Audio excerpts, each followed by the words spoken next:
Hi, everyone. You're here with Katie Allred and myself, David Thorne.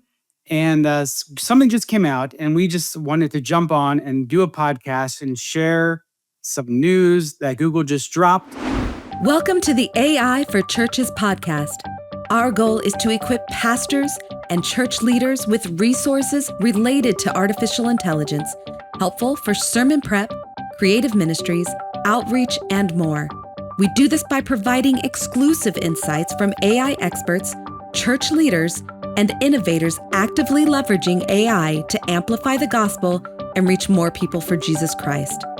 Katie, why don't you tell us what is it that Google just dropped that we want to share today? Yeah, so Google Genie 3 just dropped, and Genie is an experiential experience of. It's kind of like VR, but with AI. It creates environments that you can experience, and it has memory. So, like if you paint a wall, you can walk away from that wall, and it's still painted, but it creates new rooms as you walk. Yeah. It's kind of insane, Yeah. It's one of those things where the reason why we wanted to pause and just share this with church leaders is this is one of those things where this will impact the church. As for when and how, it may be a while, and we're not even all the way sure how, but this is a big deal. And so I feel like the best thing we could do is just share with you Google's actual video that they shared about the Genie 3, and then Katie and I will debrief with you and talk about what this means and what it could look like for churches. Cool? Let's do it. All right. Let's learn together about what is Google's Genie 3. What you're seeing are not games or videos. They're worlds. Each one of these is an interactive environment generated by Genie 3, a new frontier for world models. With Genie 3, you can use natural language to generate a variety of worlds and explore them interactively, all with a single text prompt.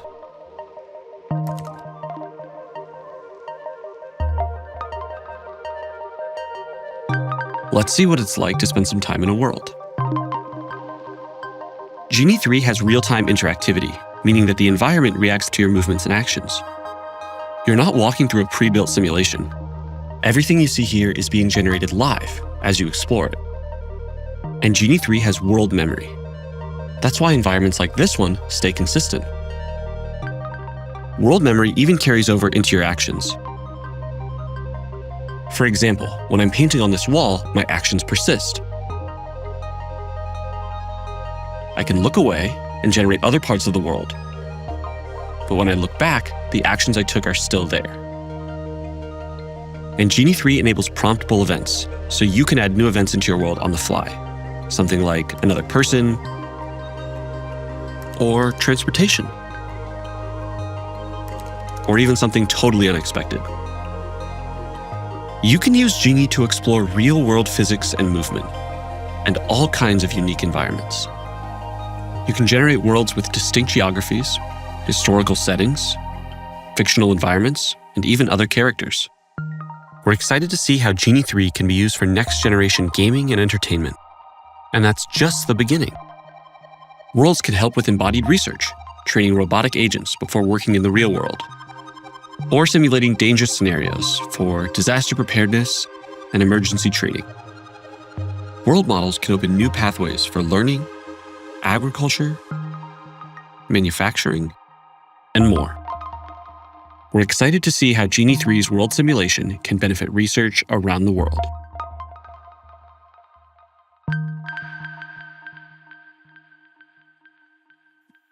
Hey, Katie, I want to pause. I want to explain two things that we just talked about. Yeah. One was it talked about using text to generate environments. Yes. So it's one of those things that, people may just heard that and they're saying, I don't even know what does that mean? So do you want to explain that? I can, yeah. So, with any AI, you have to prompt it. And so you're basically describing what you would like to create. And so in this, you're just using words to describe some type of environment. So you can see that they've typed out a helicopter pilot carefully maneuvering over a coastal cliff with a small waterfall. And now on the right, it has generated this interactive world that they can control the helicopter. They're inside the helicopter, it looks like, and they can now fly using using their keypad. Well, and so it's insane, right? Like all this stuff is being auto generated as it's happening, as you turn, as you interact in the world. So yeah, it's a whole new thing, and it feels very video game. Like, what Yeah. is this? What does it mean for anybody can do this now? It's not just a video game creator. Yeah. The other thing was your real-time interactivity, and it mentioned that it is generating the world as you move. And I think Yes. that's helpful to understand. That's saying as a person is moving through whatever world it is creating, it is generating that world as that person is moving. In the same way that we're writing words into ChatGPT and ChatGPT generates a response, it's doing the same thing, except instead of generating words or pictures or even video, it's generating the full world that the person is interacting with. And it has memory, so you can like go back and interact with it. So it's very interesting. So it means like in real time, as it's like there, they are prompting other events to happen inside of this world that they have created. Like example, they have this jet ski on the right that came through the water. David, do you have anything else you want to? Yep. The only thing was, the memory, and that, you mentioned that already.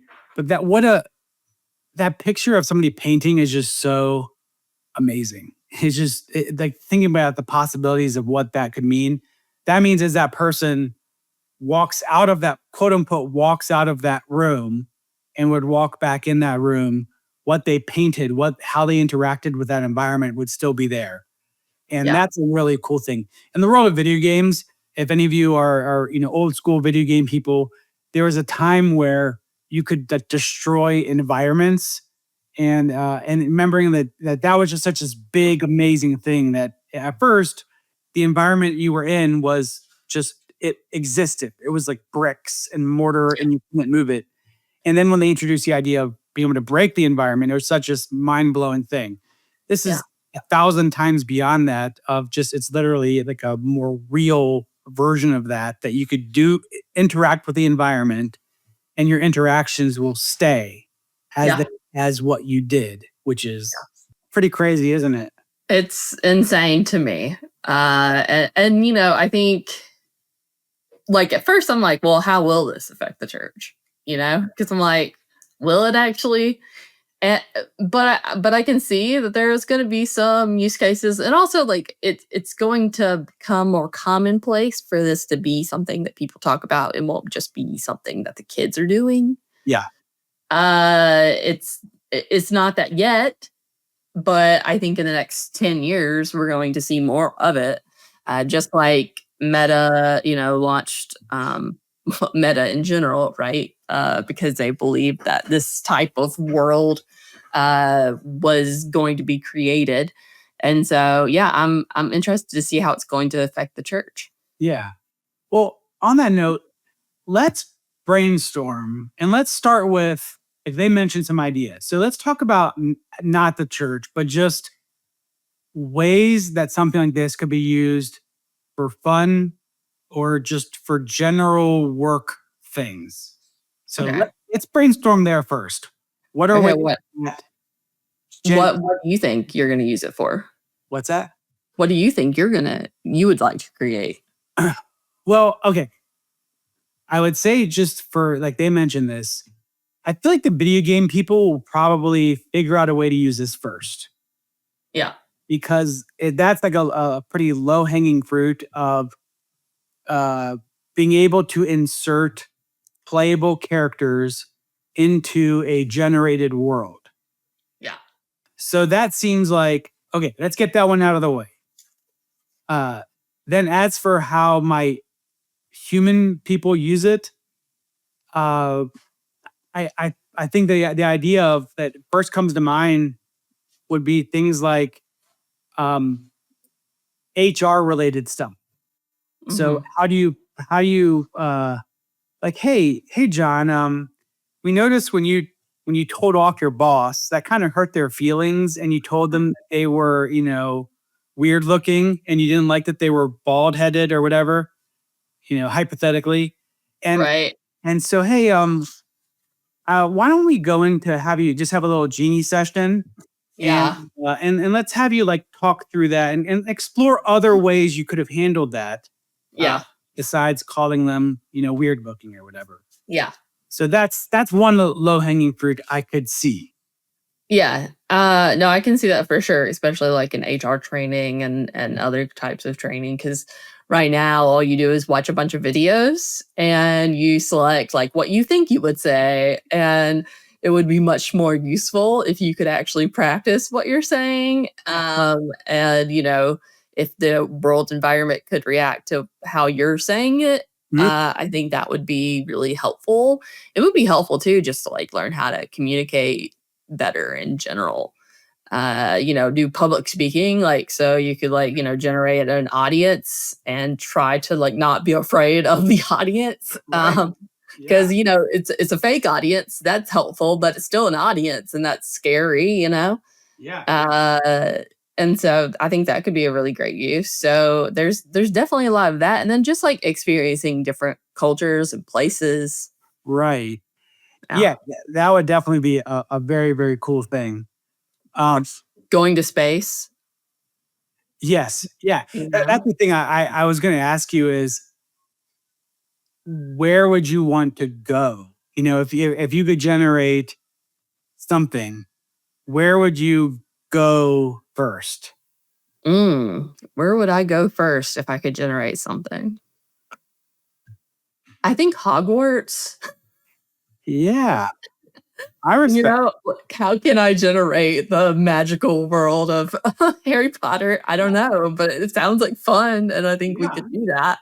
And I have the video game and stuff, but like you have to do stuff in the video. Like I would rather just be able to like explore it, and I think being able to explore it, as myself would be really interesting. Jump on your Nimbus 2000 or whatever and go after the Quaffle or whatever it's called, and you play your broomstick game. Yeah, that's a good one. What about you? I like Hogwarts, but I also do like video games. So there's probably various video games it would be great to have a more immersive experience as, and it could be any of them. It could be Batman, play in the video game Halo. I mean, name your classic. Hitting people. Yeah. Now, some people might say that and say, yeah, but is that real? Would it feel real? And I'll say, a lot of people have bought Meta's Quest 2, which is the goggles, and it has like little hand joysticks that you hold. And if you are on the internet at all, if you are on Instagram, TikTok, or whatever, at some point, or maybe it's just me, and this is giving information about my algorithms, but at some point you'll see videos of people who are wearing those and like are running into TVs, running into walls, or terrified to fall off of a building. And I love those videos. They make me laugh all the time. There's nothing funnier to me than, I don't know, people running into things or falling down. Do you see those videos, Katie, or is it just me? I think it's just you, but I have seen them before, but they don't pop up on my feed as often, I don't think. I haven't seen them recently. It might just be the Quest 2 maybe isn't quite as popular at this moment. Right.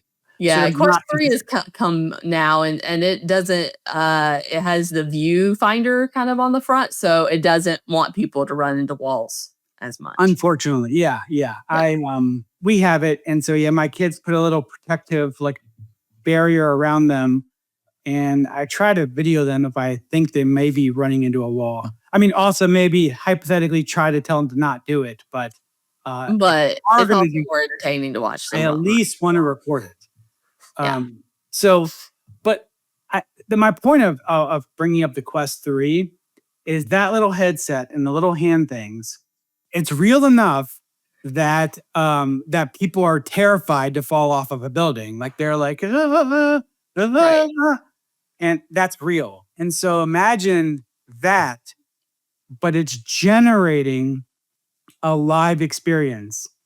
And then, say for work, you could be walking down the street and somebody could be outside. You could do therapy and, have a discussion with a coworker, and then somebody on the screen, the therapist, is prompting the person you're talking to or adding other stimuli into the situation. It really would be a very, very therapeutic tool to use. Yeah. Yeah. But when it comes to the church, how might they use it, David? Yes. So now, for all of you pastors out there, what about the church?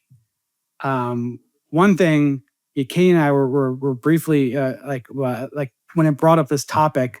One of the things that you mentioned just briefly, I think it's a really interesting thing, is why not enter a Bible story? So, what would it actually be like to be in Daniel and the Lion's Den? Yeah. Um, Or walking, behind Jesus. Yeah. Or walking through the Red Sea. Yeah. Or when that guy, Nicodemus, is it Nicodemus that was lowered down from the ceiling? No, it was just a man and his friends. Okay, cool. Well, that guy, I gave him a name. What would it be like to be in that room? Or to be that guy that's getting lowered down from the ceiling? Yeah. I've often thought about that. I feel like that'd be very embarrassing. So maybe if you want to live out the moment of ultimate embarrassment, is there's the guy with the weird disease and he's somehow broke up the great talk we were listening to, and he just broke our roof. So yeah, if you want to live out your most embarrassing experience. Yeah. But also, like, you could do, just explore the biblical sites, the Jordan River, or the temple, or maybe locations that Paul went to on his missionary journeys, the Church at Corinth, things like that. That you've heard a lot about but haven't ever seen. I think that could be an interesting way to use it. That would be, because to be kind of like boots on the ground for Paul speaking to people, and then where might he have literally walked? What might it have looked for him to walk from A to B? How close were these cities, and what might the trip have looked like or felt like? Those things would just be fascinating. Yeah. Or like the woman at the well. Yeah. Like these kind of stories. The woman caught in adultery. If you were there, following Mary and Joseph as they go to Bethlehem. Yeah. The registry. I think that would be interesting too. Being at the wedding when Jesus turned water into wine. But it was a party.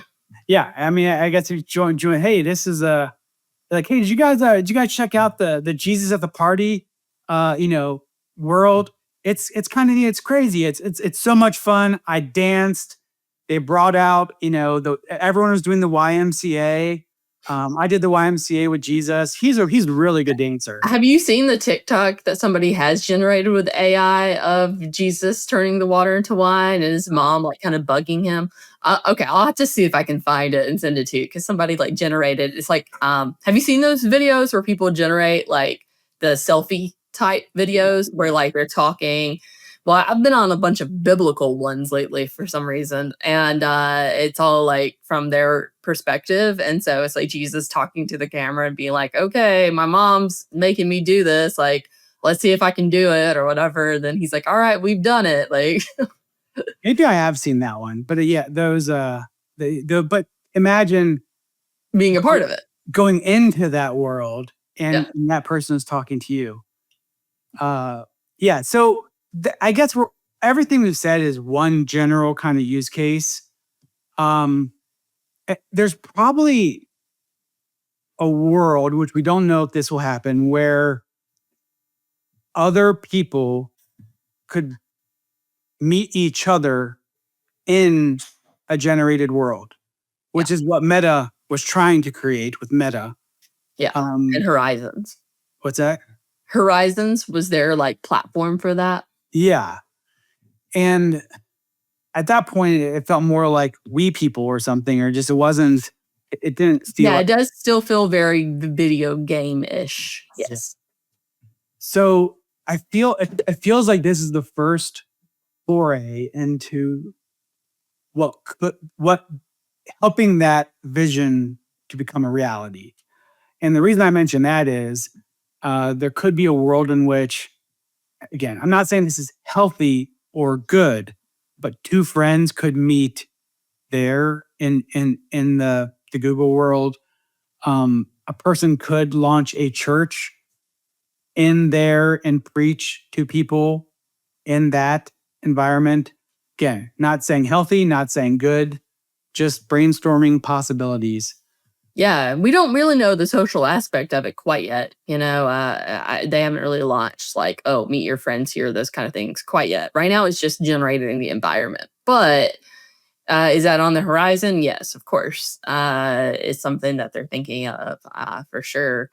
And it's something that is going on right now, David. Like the VR church that David Soto has, or DJ Soto, he creates virtual worlds every week where they experience the Bible and walk through those things. But again, it's still video game-ish. Yeah. You're still like an avatar. You're not like a person.